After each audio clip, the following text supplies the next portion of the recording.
সকল প্রিয় ছাত্রছাত্রীরা এডুইন্সের নতুন একটি ভিডিওতে সকলকে স্বাগতম।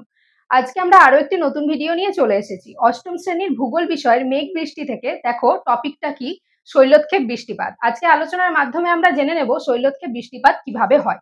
চলো তাহলে শুরু করা যাক। দেখো আমি লিখেছি শৈলক্ষেপ বৃষ্টিপাত আর আমি একটা ছবিও এঁকেছি। এবারে আমরা এই ছবির মাধ্যমে বুঝে নেব শৈলক্ষেপ বৃষ্টিপাত কিভাবে হয়। দেখো, প্রখর সূর্যের তাপে অর্থাৎ সূর্য কিরণে যখন সমুদ্রের জল বাষ্পীভূত হয়, এই যে সমুদ্র, এখানকার জল যখন সূর্যের তাপে গরম হয়ে উত্তপ্ত হয় এবং তারপর যখন সেই বাষ্পটা সে নিঃসরণ করে, সেই বাষ্পের যেটা থাকে বাষ্পটাতে প্রচুর পরিমাণে জলীয় বাষ্প থাকে, যেটা আমরা পরিচলন বৃষ্টিপাতের ক্ষেত্রেও দেখেছি। তো এই জলীয় বাষ্পপূর্ণ বায়ুটা কিন্তু আর্দ্র বায়ু হয়। এই জলীয় বাষ্পপূর্ণ আর্দ্র বায়ু কিন্তু খুব হালকা হতে থাকে। এই হালকা বায়ুটা যখন সমুদ্র থেকে উঠে এই দিকে, অর্থাৎ এটা হচ্ছে কি বলবো, ভূপৃষ্ঠর দিকে যখন এগিয়ে যায়, তখন যদি সেই অঞ্চলে থাকা কোনো পাহাড় বা শৈল কথার অর্থ কি? পাহাড়। দেখো শৈলোৎক্ষেপ বৃষ্টি আমি লিখেছি, যেখানে শৈল কথার অর্থ পাহাড় আর উৎক্ষেপ কথার অর্থ হচ্ছে ধাক্কা লেগে উঠে যাওয়া। তাই এই যে শৈল বা পাহাড় যেটা আমি এঁকেছি, এই পাহাড়ের গায়ে কিন্তু ওই আর্দ্র বায়ুটা বাধা পায়, অর্থাৎ ধাক্কা পায়। তো ধাক্কা পেয়ে এই বায়ুটা আরো ঘনীভূত ও হালকা শীতল হয়ে উপরের দিকে উঠতে থাকে। তো এই দেখো আমি এঁকেছি, এখান থেকে বায়ুটা বেরিয়ে এই ঢালে অর্থাৎ পাহাড়ের গায়ে বাধাপ্রাপ্ত হয়ে উপরে উঠছে। এবার যত উপরে উঠবে, উপরের বায়ুটা কিন্তু শীতল থাকে। এখানে যে শীতল বায়ু থাকে, সেই শীতল বায়ুর সাথে উষ্ণ বায়ুটা কিন্তু মিশে পুরো জায়গাটা শীতল এবং ঘনীভূত হয়।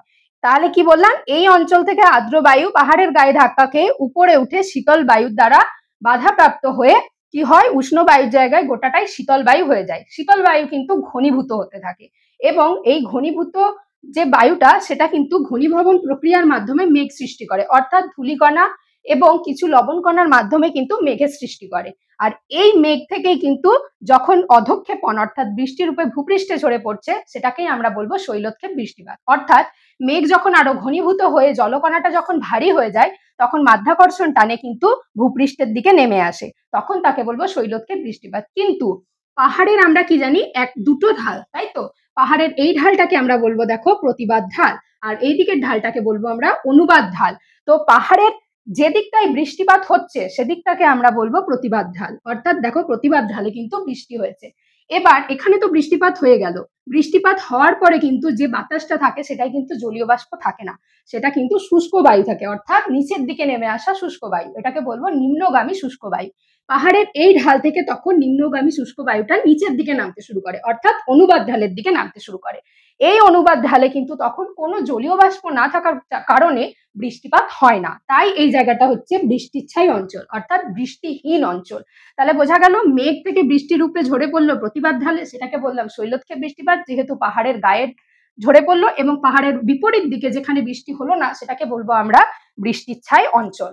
তাহলে কি আরেকবার শর্টে বুঝে নাও। সূর্যের তাপে যখন সমুদ্রের জল বাষ্পীভূত হয়ে ঊর্ধ্বগামী আর্দ্র বায়ু রূপে পাহাড়ের গায়ে ধাক্কা খেয়ে উপরে উঠে শীতল বায়ুর দ্বারা ঘনীভূত হয়ে বৃষ্টি রূপে ঝরে পড়ছে পাহাড়ের একটা ঢালে, তখন তাকে আমরা বলবো শৈলক্ষেপ বৃষ্টিপাত, যেটা প্রতিবাদ ঢালে হচ্ছে। আর বৃষ্টিহীন অপর দিকের অঞ্চলটাকে বলবো আমরা বৃষ্টিচ্ছায়ী অঞ্চল। খুব সহজে আমরা বুঝতে পারলাম শৈলক্ষেপ বৃষ্টিপাত কিভাবে হচ্ছে। তাহলে আলোচনার মাধ্যমে আমরা জেনে নিলাম শৈলক্ষেপ বৃষ্টিপাত সম্পর্কে। ভিডিওটা কেমন লাগলো অবশ্যই জানাবে। আর এই অধ্যায় থেকে যদি কোনো প্রশ্ন থেকে থাকে, তাও কমেন্টের মাধ্যমে জানাবে, আমরা তার আলোচনা নিয়ে পরের ভিডিওতে আসবো। আর এইরকম শিক্ষামূলক ভিডিও পেতে আমাদের ইউটিউব চ্যানেল এডুইন্সকে সাবস্ক্রাইব করো এবং ফেসবুক পেজ এডুইন্সের সাথে থাকো, লাইক, কমেন্ট, শেয়ার আর ফলো করো। Thank you.